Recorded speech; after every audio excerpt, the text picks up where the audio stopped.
I gave my parents a luxurious one-week trip to Europe with me.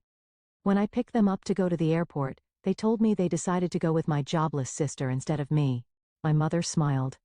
Your sister needed some rest, so we decided to take her. I didn't say anything. They had a big surprise when they landed in Europe.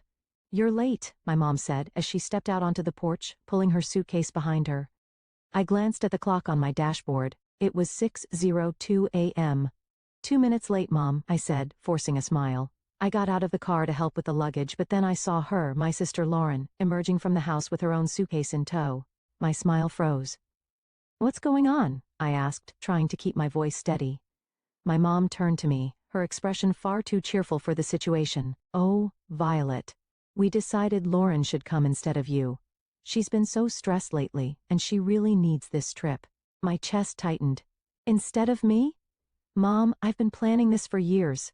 I paid for everything. She waved her hand dismissively as if I'd just pointed out something trivial. And we're grateful, sweetheart. But you're always working so hard. You can take another trip later. Lauren needs this right now. Lauren didn't even have the decency to look guilty. She just smirked, shifting her weight onto one hip. Thanks for understanding, sis, she said, her tone dripping with fake gratitude. I stared at the two of them, my heart pounding in my chest. My dad shuffled out a moment later, avoiding eye contact as he handed me his suitcase. This is unbelievable, I said, my voice shaking. This was supposed to be our trip, something for me to share with you. Well, it still is, my mom said with a smile. Just with Lauren instead. Don't make this a big deal, Violet. Your sister really needs a break. My name is Violet, and for the past 2 years, I've been working overtime, saving every spare penny to give my parents a trip they'd never forget. Flights, luxury hotels, guided tours, I planned every detail down to the last dinner reservation. But as I stood there in my parents' driveway, watching my sister get into the back seat of my car, I realized something I'd been avoiding for years. It didn't matter how much effort I put in their eyes, Lauren would always come first. I clenched my jaw, biting back the sharp retort sitting on the tip of my tongue. Instead, I forced a tight smile and opened the trunk. Let's get going then, I said, my voice flat. If they wanted to prioritize her over me, fine, they could go with her. But I wasn't about to let them enjoy it. The drive to the airport was suffocatingly quiet, except for Lauren's incessant chatter. Oh my gosh, Mom. Did you see that TikTok about Paris? I can't wait to go shopping there. Do you think we'll have time for that, or will the tours take up the whole day?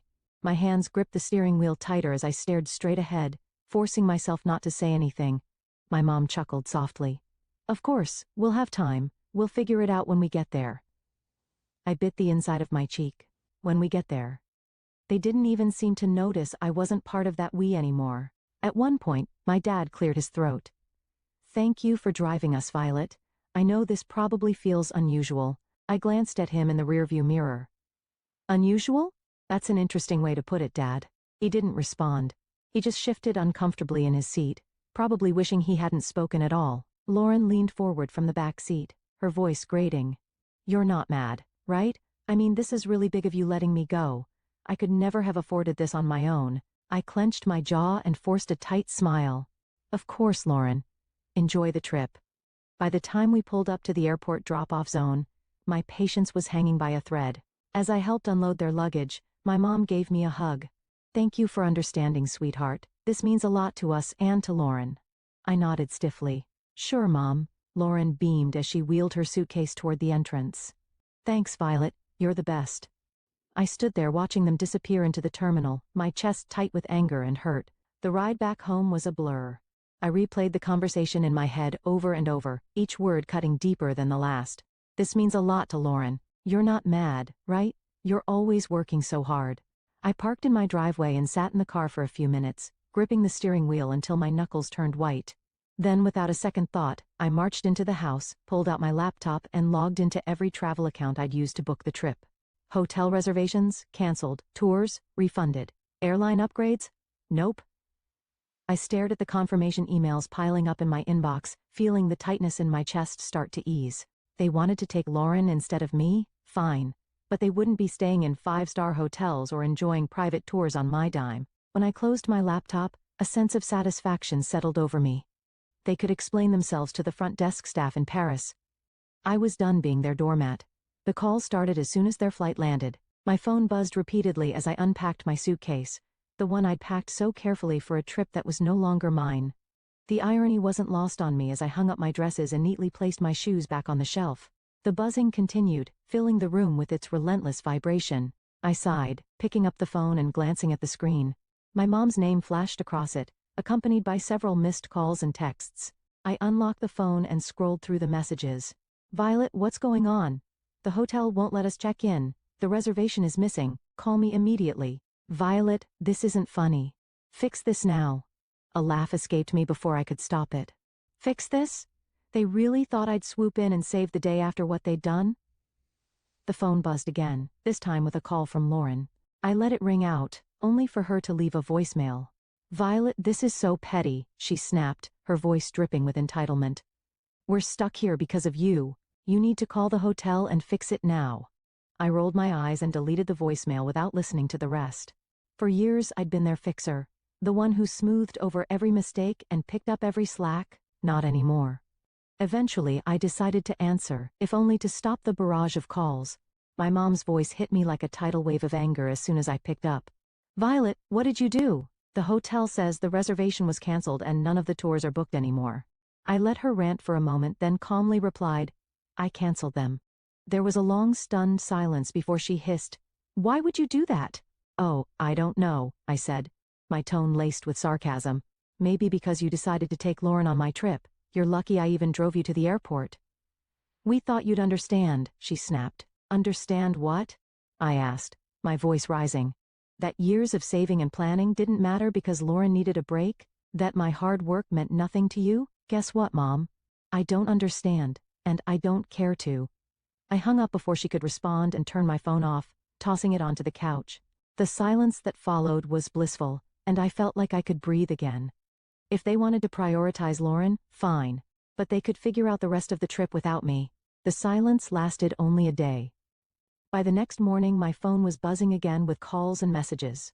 At first, I ignored them. I spent the day cleaning the house and catching up on work, but curiosity got the better of me by evening. I opened my phone and braced myself for the storm of texts. From my mom, "Violet, you've gone too far. Your sister is in tears and your father is furious. We can't get into any of the hotels you booked." From Lauren, "You're acting like a child. I don't get why you're making this such a big deal. Just fix it already." And finally from my dad, "We need to talk. This isn't right." I set the phone down, shaking my head. For years, I'd been the one to fix things, to make sure everyone was comfortable and happy. Now that I'd taken a step back, they didn't know how to handle it. I poured myself a cup of tea and sat down at the kitchen table, letting the anger simmer. How dare they expect me to clean up their mess? How dare they act like I was the one in the wrong? The next call came minutes later, and this time I answered, "Violet." My mom barked before I could say a word. "This isn't funny anymore. We're stranded. Do you have any idea how embarrassing this is?" I took a slow sip of my tea. "Embarrassing? You think this is embarrassing? Try saving for years, planning every detail, and then being told you're not even part of the trip you paid for." "Stop being dramatic," she snapped. "Lauren needed this more than you. And now she can figure it out," I said firmly. "You made your decision, Mom. You wanted to take Lauren instead of me? Fine. But don't expect me to fund her vacation. We're family," she hissed. "We don't do this to each other." I let out a bitter laugh. "Funny, I was just thinking the same thing."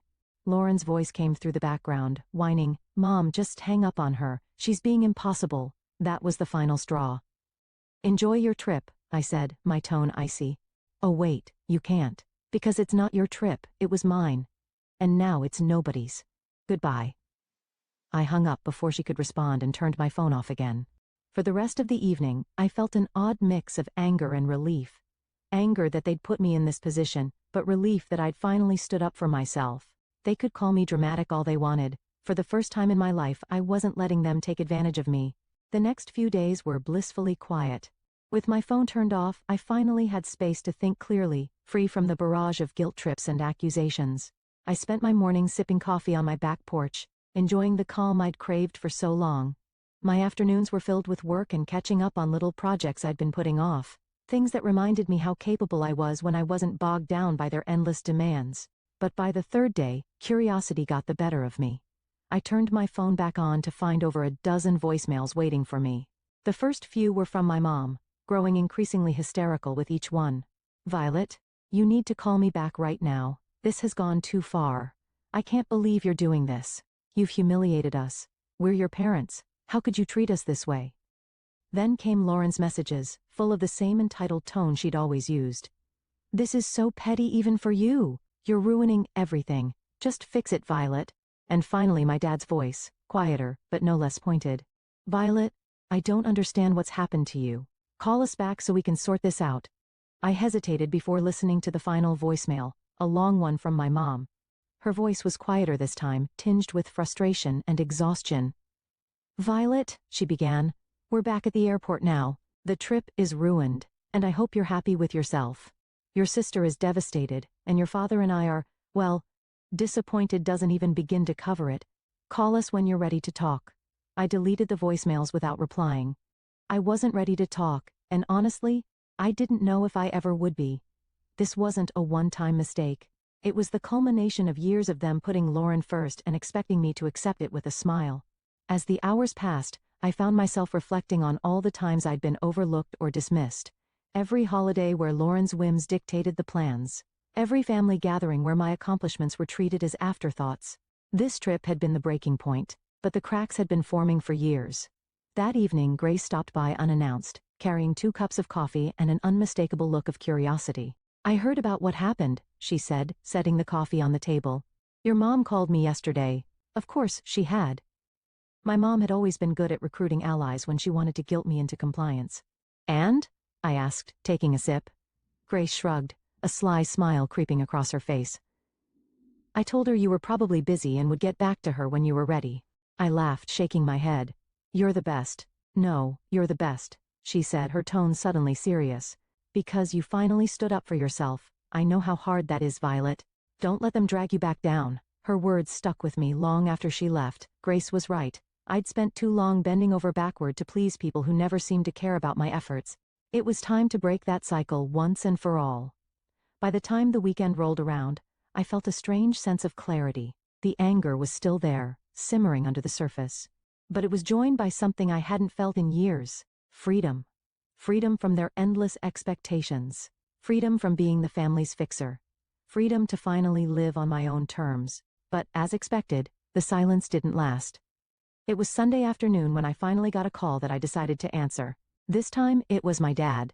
Violet, he began, his voice heavy with weariness.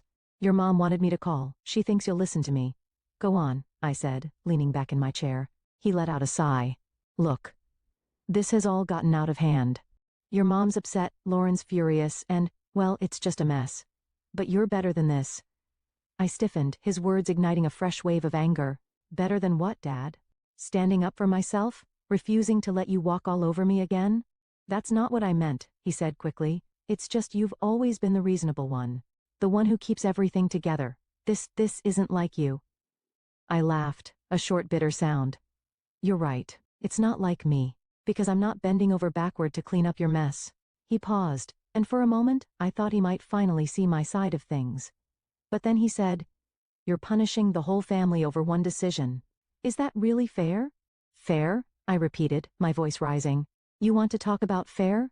Was it fair when you and Mom decided I wasn't important enough to be part of the trip I planned? Was it fair when you replaced me with Lauren like I didn't matter? That's not what we were trying to do, he said, his tone defensive now. We just thought Lauren needed it more. Of course you did, I snapped. You always think she needs more attention, more support, more of everything. And I'm always the one expected to sacrifice for her, not anymore. The silence on the other end of the line was deafening. Finally he said, I don't know what you want me to say. I don't need you to say anything, I replied, my voice steady. I just need you to understand that I'm done being the afterthought. From now on, I come first. Violet, goodbye, Dad. I ended the call and set the phone down, my hands trembling. For the rest of the day, I let myself feel everything, anger, sadness, relief. It wasn't easy, but it felt like the start of something new. I wasn't the family's fixer anymore, and I wasn't going to be. They could figure out how to clean up their own messes. When my parents and Lauren finally returned, I was waiting for them at their house. I'd parked in their driveway, sipping coffee and feeling surprisingly calm as I watched their taxi pull up. As they stepped out, dragging their suitcases behind them, their faces were a mix of exhaustion and irritation. Lauren was the first to speak. Well, I hope you're happy, Violet. I raised an eyebrow, staying seated on the porch swing. Happy about what? Our trip was a disaster, my mom snapped, waving her hand as if to brush the whole thing away. We spent the entire week staying in dingy hotels and eating terrible food because we couldn't afford anything decent. And don't get me started on the tours, Lauren chimed in, crossing her arms. Oh wait, there weren't any. Do you know how embarrassing it was to show up and be told there was no reservation? I took another sip of coffee, letting their complaints wash over me. Sounds rough, I said finally, my voice calm. But you wanted to take Lauren, remember? I'm sure you all had some great bonding time. That's not the point, my mom shot back, her voice rising. You knew we couldn't afford all the things you'd planned. You set us up to fail. And I stood up, setting my mug down on the small table next to me. No, Mom. I didn't set you up for anything. I planned a trip for the three of us. Something special I'd been saving for years. You're the ones who decided to cut me out at the last second. My dad finally spoke up, his tone quieter but no less accusatory.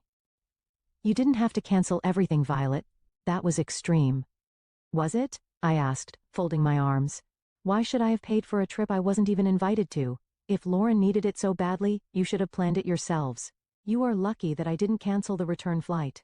Lauren rolled her eyes. You're so dramatic. It's just money, Violet. And you're so entitled, I shot back, my patience finally snapping. Do you have any idea how much work and sacrifice went into planning that trip? Or do you just assume things magically appear for you because someone else takes care of it? They stood there, stunned into silence for a moment. I've spent years being the responsible one, I continued, my voice steady but firm. The one who fixes things, plans things, makes sure everything runs smoothly. And you've spent just as long taking it all for granted.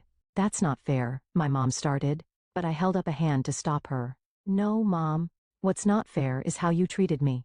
You chose Lauren over me like always, so I chose to stop being your doormat. You didn't want me on the trip? Fine. But you don't get to enjoy the benefits of my hard work without me. I grabbed my bag from the porch swing and turned to leave. I'm glad you're back safely, but don't expect things to go back to the way they were. I'm done. As I walked to my car, I heard them calling after me, their voices a mix of anger and guilt, but I didn't look back. The drive home from my parents' house felt strangely peaceful. For years, every visit had left me emotionally drained. But this time, I felt lighter. I'd finally said everything I'd been holding in. And for once, I wasn't worried about their reaction. When I got back to my house, I made a cup of tea and sat on the couch, replaying the confrontation in my head. They'd been so sure I'd fold, that I'd give in like always.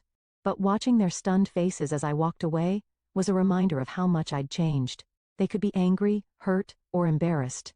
It didn't matter anymore. I was done living my life to meet their expectations. The next day, I got a call from Grace. How'd it go? She asked, not bothering with pleasantries. I laughed, leaning back against the kitchen counter. Exactly like you'd imagine. They're furious, Lauren's pouting, and Mom is probably trying to figure out how to guilt me back into line. Grace let out a snort. Let her try. You've got a backbone now, and I'm here to make sure it stays in place. I grinned, grateful for her unwavering support. Thanks, Grace. I mean it. You've been my rock through all of this. Any time, she said, her voice softening. So what's next for you, now that you're not playing family fixer anymore? That question had been circling in my mind since the confrontation. What was next?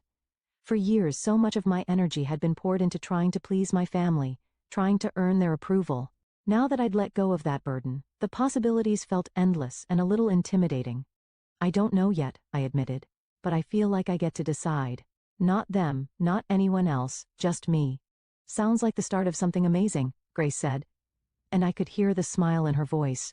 Over the next few weeks, I started making small changes that felt big in their own way. I redecorated my living room, swapping out the hand-me-down furniture from my parents for pieces that felt uniquely mine.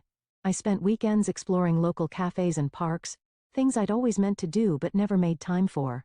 And I started journaling, writing down my thoughts and dreams without filtering them through the lens of what anyone else might think.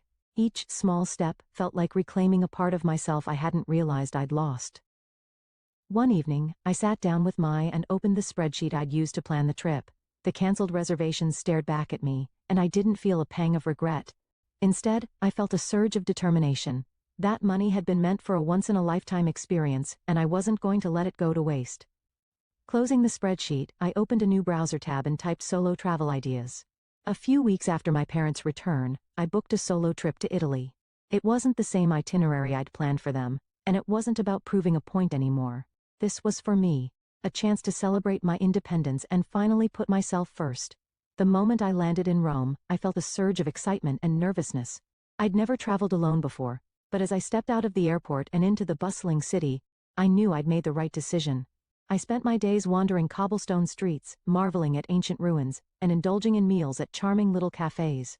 There was no schedule, no one else to consider. Just me and the freedom to do exactly what I wanted. One afternoon, while sitting on the Spanish steps with a gelato in hand, I pulled out the journal I'd brought with me.